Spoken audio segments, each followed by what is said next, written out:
gravação, tá? Na verdade, um aluno da turma do pré-ENEM, lá no cursinho à tarde, ele me levantou a questão que eu não tinha preparado uma aula de crise de 29 ainda.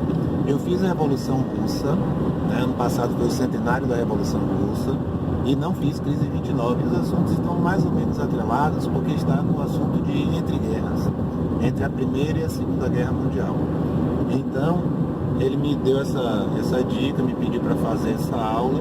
Eu comecei a fazer essa aula e aí alguém me ligou, eu estava indo ali por Lauro de Freitas, alguém me ligou, entrou no meio da gravação e aí eu perdi a gravação.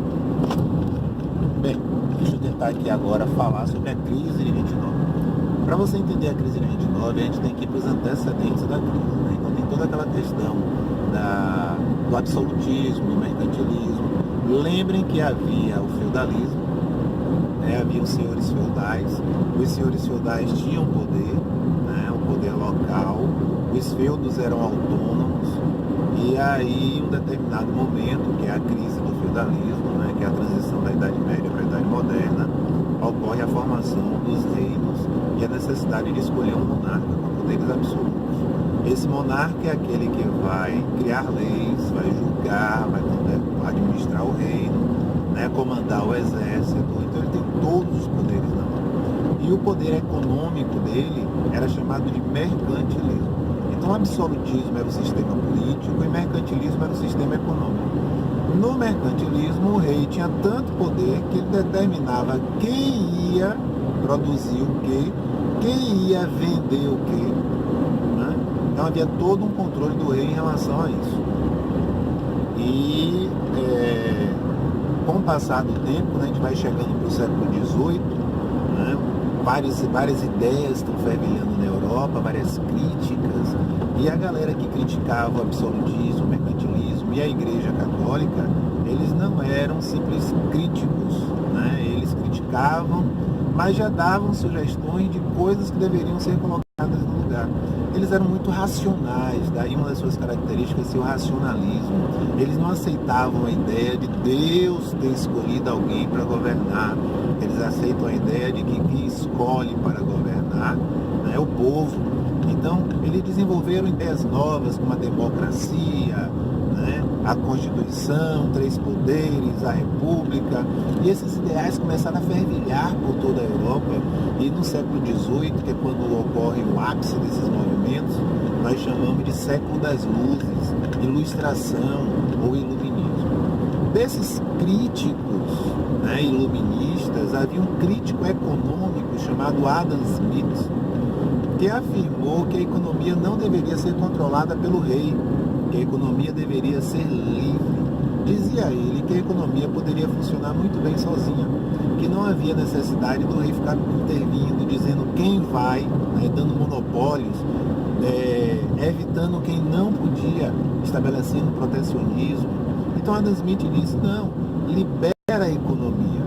Existe uma mão invisível que rege a economia. Essa mão invisível faz com que não exista necessidade de ninguém intervir. Então antes, durante o absolutismo, você tinha uma forte intervenção estatal na economia. O Estado, que era o rei, intervia na economia.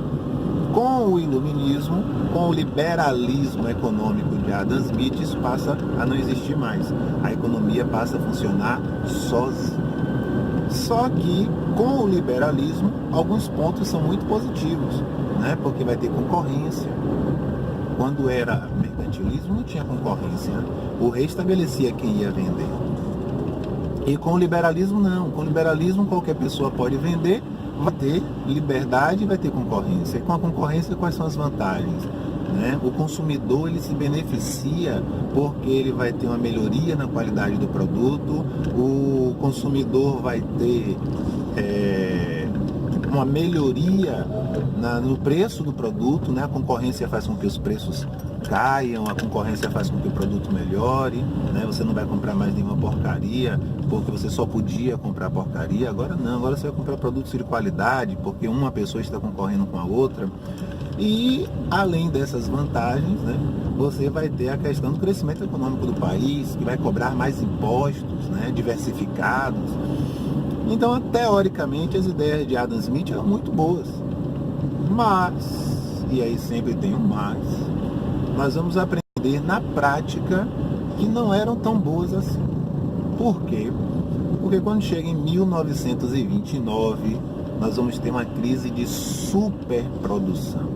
Se Adam Smith liberou a economia, automaticamente ele está dizendo que qualquer pessoa pode vender. Mas ele não levou em consideração que qualquer pessoa pode vender significa que todos podem vender. Todo mundo pode produzir, todo mundo pode negociar. E vai chegar um determinado momento que a gente vai produzir tanto que não vai ter quem consuma tudo que foi produzido. E isso é a crise de 1929.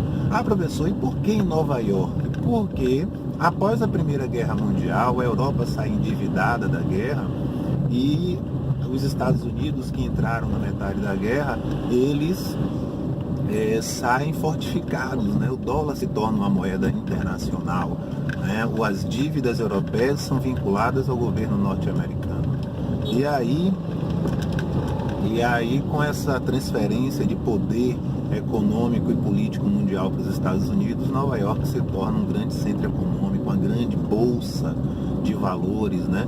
Hoje Nova York, inclusive, tem duas bolsas de valores. Tem a Bolsa de Valores de Nova York e tem a Nasdaq, né? Que é uma bolsa específica de produtos tecnológicos, né? Então você vê a importância de Nova York nesse cenário econômico. E todos os produtos do mundo eram negociados, né, na Bolsa de Nova York, inclusive o café do Brasil. Ah, professor, e o café e o Brasil sofreu a crise de 29? Sofreu. Todos os produtos agrícolas no Brasil sofreram a crise de 29. Você vai ter a falência econômica dos coronéis de cacau lá de Ilhéus. Então são todos os produtos. O problema todo é que o café é o nosso carro-chefe. 64% das exportações, da pauta de exportações agrícola brasileira é café. Então muita gente diz o quê? Ah, a crise de 29 atingiu o café. Não, atingiu tudo. Todos os produtos agrícolas, principalmente o café. E aí essa crise do café, né, vai se alastrar pelo Brasil. Lembre que nessa época no Brasil, 1929, nós tínhamos a política do café com leite. Então se alternavam no poder São Paulo e Minas Gerais. E nesse momento o presidente do Brasil era o Washington Luiz, que havia sido eleito pelo Partido Republicano Paulista. Ele representava diretamente os interesses do cafeicultor. Então ele não podia permitir que o cafeicultor brasileiro tivesse prejuízo com a quebra da Bolsa de Nova York. E aí o que é que ele faz? Ele cria a política de valorização do café. O governo federal vai comprar esse café, o café excedente, né, que forçaria uma queda dos preços, que causaria problema financeiro para os fazendeiros. Esse café foi negociado pelo governo. O governo comprou o café com a intenção de que iria, quando os preços baixassem, vender esse café no mercado internacional e repor o dinheiro. Mas não é o que vai acontecer, porque a crise vai se alastrar. A crise vai se alastrar por mais de 10 anos, né? Na verdade, a crise de 29 realmente só acaba com a Segunda Guerra Mundial. E aí, com a instauração da crise, né, a política de valorização do café acaba consistindo na compra, estocagem e posterior queima desse café, né? Ou seja, o governo brasileiro queimou dinheiro para proteger os cafeicultores. Mas lá nos Estados Unidos não. Lá nos Estados Unidos o presidente americano vai ter outra ideia. Ele vai estabelecer o New Deal, né? E o que seria o New Deal? Eles vão tentar resolver a crise gerando emprego. Se existe uma superprodução e não tem quem consuma, nós vamos aumentar o número de consumidores para os produtos que estão sendo produzidos. Consequentemente, geração de emprego. Então muitas obras, nesse período vão se alastrar obras pelo país todo, pontes, viadutos, praças públicas, o Empire State Building, né? Isso tudo está gerando emprego, gera consumo, gerando consumo, começa a amenizar a crise nos Estados Unidos. Outra coisa é diminuir o número de mão de obra excedente, né? Ou seja, o governo americano cria a aposentadoria, né? O seguro-desemprego, né? Então o governo americano ele vai agir diretamente nas questões voltadas para a estabilidade econômica, né? E ainda tem quem compare político brasileiro com político norte-americano. Deixa pra lá, não quero comentar sobre isso hoje não. Mas uma questão interessante que eu sempre levanto em sala de aula quando eu falo sobre a crise de 29 é que a crise de 29 ela gera a Grande Depressão, né? Então é a depressão de 30. Os Estados Unidos eles estão desempregados, eles estão empobrecidos, eles estão tristes, né? Depressivos, e nesse contexto quem aparece é Batman. Tá? Batman é o melhor exemplo para você entender a depressão de 30. Repare que Batman usa roupas pretas. Repare que Batman não vive rindo. Batman é uma pessoa séria, introspectiva, triste. Batman é depressivo. Batman é a representatividade da crise de 29. Gotham City é uma cidade perigosa, escura, depressiva. Os pais de Batman eles morrem em um assalto, ou seja, mostra que a cidade está insegura. Então a insegurança, a depressão, a tristeza da década de 30, tudo isso é retratado no desenho Batman. Batman foi criado por isso. E quando chega na década de 60, né, que é a década das cores, é a década da juventude, Batman fica demodê, né? A galera é alegre, Woodstock, movimento hippie, Batman depressivo. Para Batman não desaparecer, eles aí pegam e criam Robin. Então Robin é criado depois. Repare que Robin é jovem, movimento juvenis. Olha, repare que a roupa de Robin é colorida, né? Década de 60 é a década da cor, é a década da televisão colorida, né? É a década do movimento feminista. Surge a Mulher Maravilha, né? Mas tem um outro ícone das histórias em quadrinhos que também surge na década de 30. E ele não é depressivo. Ele é a esperança. Ele é o S de esperança. A esperança vem de outro planeta. Aqui não tem salvação. Nós vamos buscar salvação lá fora. Superman. Né? Superman é criado nessa época. Superman é criado para mostrar que tudo é possível. Nós temos que ter esperança. E é com essa palavra que eu termino o vídeo de hoje. Obrigado pela atenção de vocês. Peço a todos, né? Nós estamos no ano político 2018, eleições presidenciais. Ontem teve um debate ridículo na Band.